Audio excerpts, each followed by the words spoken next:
Ahora sí, bueno.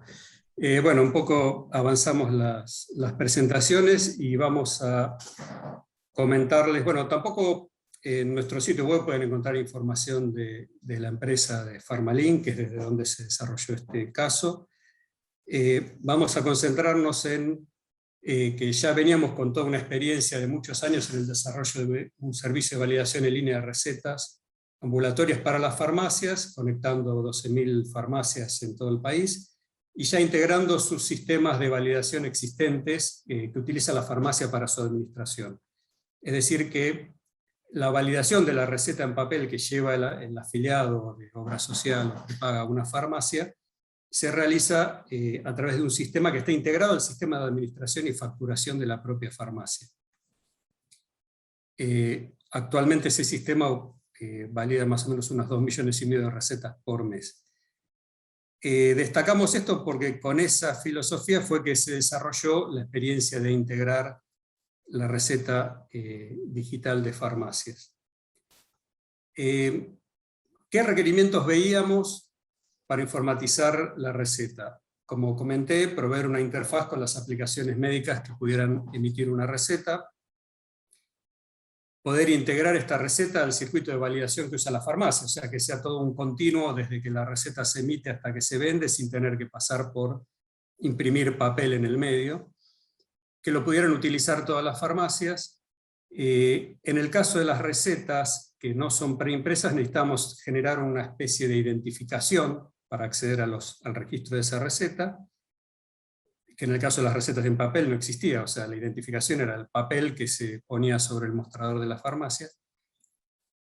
Contemplar también el caso de autorizaciones especiales, evitar trámites presenciales en caso de autorizaciones de recetas por mayores descuentos o cobertura o tratamientos especiales de un afiliado.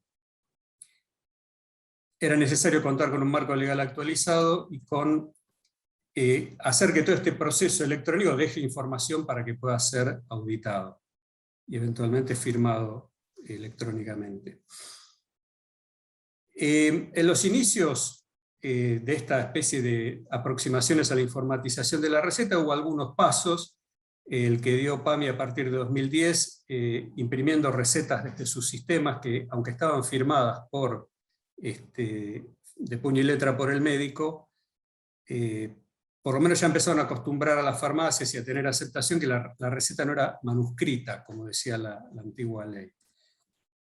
Después hubo muchos casos de farmacias internas del centro de salud, donde los pacientes se atienden en un consultorio y van a la farmacia y compran, y el registro viaja dentro de los sistemas del propio sanatorio u hospital. Y en 2016 comenzaron los primeros sistemas de videoconsulta, pocos, nosotros lo implementamos en ese momento para 2 prepagas que fueron un poco las pioneras en esto, que obviamente requerían que la receta se hiciera de alguna forma electrónica, no iban a hacer una videoconsulta y después ir a buscar una receta en papel a lo del médico. Entonces ya teníamos implementado un circuito por el cual podía cumplirse con esto de que una receta electrónica podía venderse en una farmacia. Conviviendo con la falta de una legislación específica, aunque ya en diciembre, aunque ya teníamos la de firma digital en algún momento, utilizando los estándares disponibles, los mismos que habíamos utilizado para la red de validación de farmacias, en cuanto a mensajería, comunicación, codificaciones de productos, etc. Y como era de esperar, la receta electrónica se utilizaba solo en algunos casos de videoconsulta, con un uso caso marginal, hasta que llega el 2020 y el escenario COVID que nos cambia a todos la escala y la urgencia para las necesidades de la receta electrónica. ¿Qué fue lo que implementamos en ese momento? Básicamente, este es un esquema súper simplificado. Todo lo que está aquí abajo en negro era la red de validación de farmacias. Se arrancaba con una receta en papel que llevaba al paciente, a través de una tecnología de un switch y un sistema de reglas, se validaba la receta y se vendía. Le incorporamos la homologación de plataformas que podían estar emitiendo, o sea, recetas electrónicas, sea por sistemas de videoconsulta, sistemas de consultorio, sistemas más orientados a la historia clínica, con los que homologábamos una forma de comunicación y, digamos, acordábamos una serie de datos para impactar en un servicio web que dejaba esa receta digital en un repositorio dentro de la infraestructura de alta disponibilidad de Pharmalink. Sugeríamos un formato en el caso de hacer una receta, bueno, un PDF, el afiliado o la persona podía ir con su celular y mostrarle ese PDF a la farmacia, o podía ir nada más con el número de la receta y su número de afiliado, que eran las claves para acceder al registro. En caso que hubiera un PDF, la idea era no imprimirlo, sino solo mostrarlo para que la farmacia tiene dos formas de trabajar: o realizar una consulta de receta buscando a través del código, o sea, del ID de la receta y del número de beneficiario, el sistema le devuelve todos los datos y luego realiza la dispensa, puede ajustar las cantidades de productos, cambiarlos, bueno, todo lo que se le ocurre en la farmacia. O si no, directamente a veces la farmacia carga todos los datos de la receta tal como los ve e impacta la transacción en un solo paso. Por cualquiera de las dos modalidades, consulta más validación o validación en un paso, siempre se interactúa con el repositorio de recetas digitales y se chequea que lo que se está vendiendo es lo que corresponde en cuanto a drogas, cantidades y, bueno, todos los datos del afiliado con lo que el emisor indicó. Y en los últimos meses han aparecido varios casos de credenciales digitales donde a esta interacción se le agrega además la validación del token del afiliado. O sea que en todo este circuito de receta digital tenemos identificado al emisor, al usuario médico que hizo la transacción en el momento, en qué momento se hizo, en qué momento el afiliado fue a la farmacia, se identificó como tal e incluso a veces dio un token de su propia credencial, o sea, la presencia de su persona o de su credencial o de alguien delegado, para realizar esta transacción de forma segura y de forma que se realice una sola vez. Este circuito, bueno, fue bastante exitoso. Lo que hicimos en situación de pandemia, bueno, fue salir a homologar más sistemas. Teníamos dos de las dos videoconsultas que teníamos al principio, para que pudieran emitir este tipo de recetas. Les hago ahí, lo que hace el token también es aliviar a la farmacia un poco en todo lo que es el llenado de la receta, ¿no? Porque al tener el token del afiliado donde asegura que es el propio afiliado el que está ahí, hay veces que cuando la receta viene en papel no tiene que llenar tampoco todo el tema de los datos, las firmas, entonces es un alivio para la farmacia.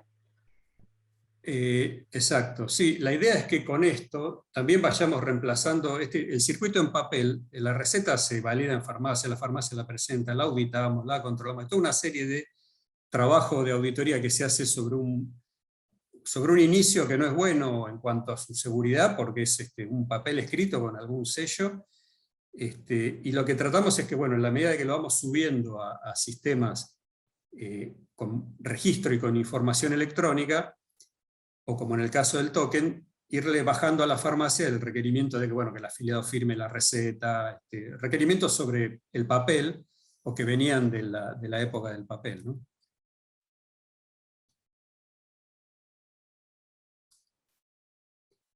Bueno, un poquito esto lo que ocurrió en COVID, que se dispararon las videoconsultas, etc. Aparecieron un montón de medidas contingentes, y esto sigue dando vueltas, digamos, que es la foto de la receta por WhatsApp y qué sé yo. Eso obviamente que ayudó muchísimo, porque la gente no podía concurrir al médico, o no quería, o lo que fuera. Pero digamos, esto no es receta electrónica, digamos. Una foto por WhatsApp es una receta en papel que se origina en la impresión de una foto, o sea, y encima que se puede imprimir cuantas veces uno quiera. Entonces, si bien ayudó, no es esto lo que nosotros pensamos que es la solución, ¿no? Por eso entendemos que la receta digital es la solución más segura y auditable para este proceso. A lo largo de la presentación ven que uso a veces receta electrónica o digital. No hay una definición sobre eso. Quizás nosotros pensamos que receta digital es la que pueda tener firma digital del médico, que es algo que no se desarrolló todavía, digamos, de la forma que se esperara. y electrónica es la que tiene un tipo de firma electrónica, un registro en algún sistema, un chequeo contra CISA o esas cosas, pero que no es la firma digital argentina, ¿no? Pero bueno, básicamente estamos más bien del lado de, en esa terminología, de una receta electrónica, como lo que tenemos implementado, más que digital. Bueno, estos son los gráficos de lo que fue la evolución los 12 meses del 2020 y los 10 meses que van de este año. Acá estuvo el crecimiento COVID, que veníamos de cerca de 3.000 recetas anuales, y pasamos en pocos meses a hacer 4.000 por día. O sea, fue un crecimiento bastante explosivo que después continuó. Y en el 2021 la tasa de crecimiento es menor, pero de todos modos de enero a diciembre se van a duplicar las recetas mensuales, más o menos. O sea que sigue habiendo un uso creciente y sostenido de la receta electrónica.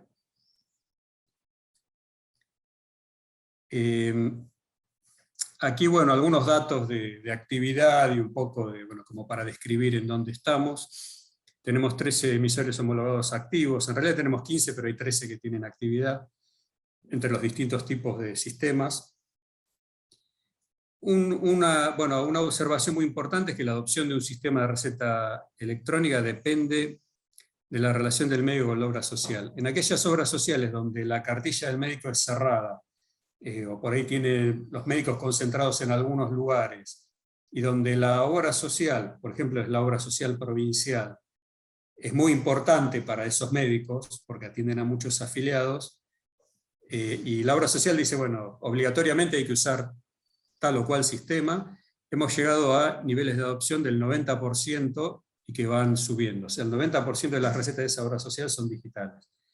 En otros casos bastante exitosos estamos en un 60% también y creciendo, y donde se hace más difícil es, bueno, en los sistemas que tienen cartilla abierta, donde está muy disperso el tema de los médicos, entonces, y está disperso también el tema de aplicaciones a las que pueden acceder, entonces ahí el despliegue es más lento.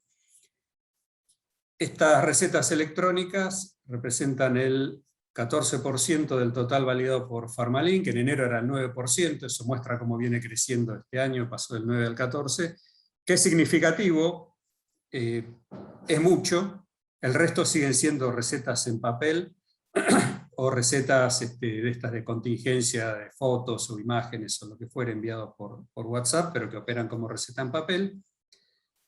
O sea, hay mucho para crecer, pero también, digamos, pasa a ser ya bastante significativo en nuestra operatoria el nivel de recetas electrónicas que tenemos. Más del 70% de las recetas se consumen dentro de los 30 días, que es lo esperable también con las recetas en papel. Debe haber algún porcentaje de recetas caídas y también un porcentaje de recetas que por ahí alguien al afiliado la imprime y las terminan consumiendo como manuales, digamos, pero eso digamos, como que es un dato. ¿Cómo? Recetas postdatadas. Sí, también hay un porcentaje que se consume en el segundo mes o tercer mes. Una de las cosas que mencioné es que las recetas digitales se usaron mucho para renovar las prescripciones crónicas. Entonces, afiliados a los que le dan recetas a 30, 60, 90 días, y entonces hay postdatadas que se consumen con posterioridad. El 15% de las recetas tienen coberturas especiales, justamente las crónicas, o algunas con autorizaciones, que después vamos a hablar un poco del sistema de autorizaciones. El 60% corresponden a mayores de 50 años versus 55% en el total. Esto muestra un poco ese sesgo de que la receta es usada para crónicos, y entonces proporcionalmente hay un poquito más de uso en personas de más edad que en personas de menos, que en el promedio general. Pero de todos modos confirma que el uso de la receta electrónica no es un tema de gente joven, ni mucho menos, digamos, ¿no? Que al contrario tiene un sesgo hacia los mayores. Y bueno, en los últimos meses hubo 6.300 médicos prescriptores distintos, eso también como indicador de alcance. Lo que mencionamos de autorizaciones especiales, en realidad era un servicio que teníamos antes de la receta digital, que es en aquellos casos en los cuales, bueno, por la situación del paciente, el tratamiento, lo que fuere, digamos, necesita una excepción a su cobertura. O sea, un medicamento que tiene al 40% lo tiene que llevar al 100%, o un medicamento del que puede consumir 2 cajas tiene que llevar 4. Y esto era una interacción con la obra social. Esa interacción con la obra social también la automatizamos, o sea, la obra social puede indicarle al sistema que ese paciente tiene una autorización especial, y cuando se presenta en la farmacia con una receta, esa autorización especial se consume, y esto fue, que como comenté lo teníamos de antes, pero fue el complemento ideal para también la receta digital. O sea, podíamos resolver la receta y la autorización totalmente en forma digital, para los que a veces son también los pacientes críticos, porque la gente que requiere autorizaciones por ahí tiene algún tema crítico o especial con su obra social. Entonces toda esta operatoria se resolvía de forma electrónica, ¿no? En el caso de la autorización especial, muchas veces los auditores la cargan como un servicio en el portal de PharmaLink, y en otros casos también realizamos una integración con los sistemas propios de la obra social, sus sistemas de historia clínica o los sistemas con los que hagan autorización. Esta es su evolución, digamos, bastante parejo, porque es algo que venía de antes. A principio de año suele tener picos por renovación de tratamientos crónicos. Bueno, es, digamos, solo para mostrar un poco el rango de cantidades en los que se mueve la autorización especial.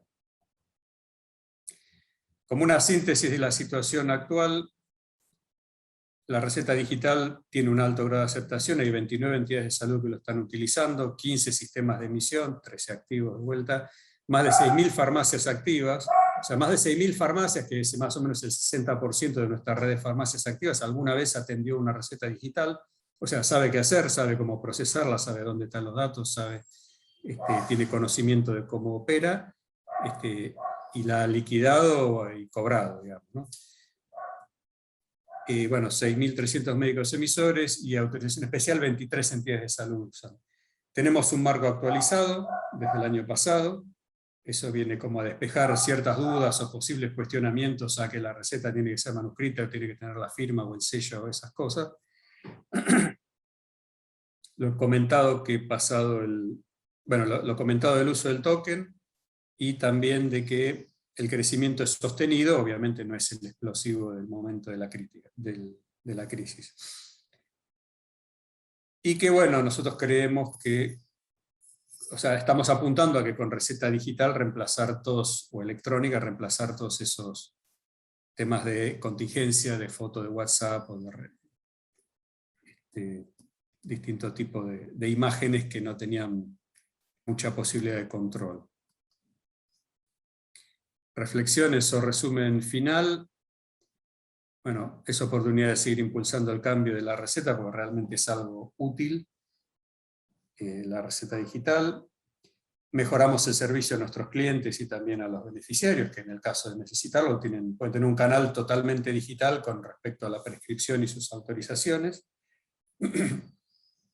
Tenemos nuevos elementos de control, o sea, identificamos al emisor, tenemos token del beneficiario en caso que esté implementado, y un caso, algo que no comenté en el circuito, es que finalizada la validación se le informa al emisor de que la receta fue dispensada, con lo cual el médico, la clínica o el sistema de salud puede saber si la persona está siguiendo el tratamiento. O sea, hay un feedback en línea de que la persona está siguiendo con el tratamiento para, bueno, quienes tomen decisiones en ese sentido. Y bueno, un poco lo comentado también, de que esto nos brinda la posibilidad de auditar todo el circuito mediante registros electrónicos, ir a ese camino, digamos, ir en lo posible desprendiéndonos del manejo del papel.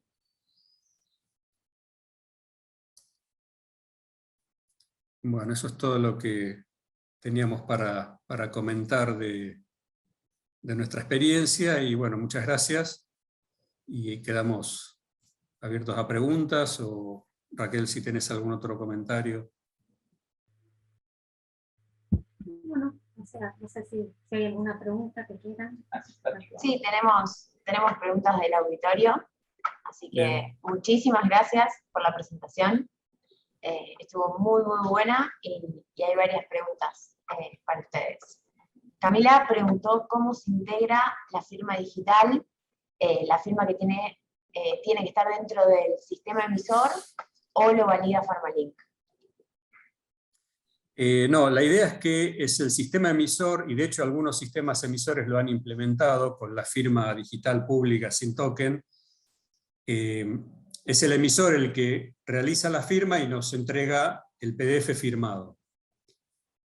En principio ese fue el esquema de arranque, que como comenté no fue muy exitoso, no es que lo pudo realizar todo el mundo, y digamos, en sí nos quedamos con una especie de firma electrónica. Sabemos que el médico al darse de alta se chequea contra el CISA sus datos, tiene un usuario, el sistema se hace responsable contractualmente de que quien está detrás de su sistema es un médico, pero estamos viendo cómo mejorar eso. Lo ideal es que forme parte del sistema de emisión y que nosotros lo podamos verificar. Bárbaro. Y Jimena pregunta cómo manejan el fraude con más de 6.000 médicos. En realidad, la información de médicos siempre nos la da la obra social o prepago que trabaja con nosotros. O sea, se supone que ellos tienen su padrón de médicos, todos autorizados a prescribir y todos validados por ellos, ¿no? Más allá de que, como dice Pablo, ojalá que en un futuro nosotros también podamos hacer algún tipo de validación, pero en realidad el padrón de médicos es propio de cada entidad.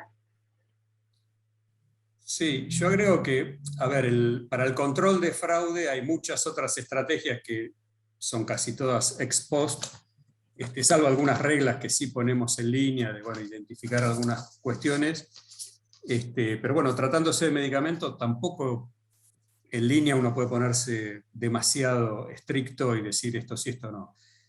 Hay muchas estrategias ex post de análisis de información, de detectar patrones y todo eso.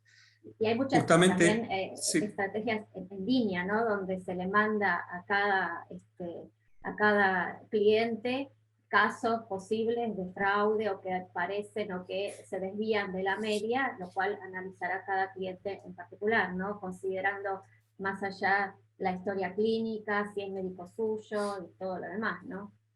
Claro, exacto. Lo que yo quería destacar es que para nosotros venir de un médico que es usuario de un sistema, que se chequearon sus datos, que los datos no los tenemos que levantar de un sello borroso o lo que sea,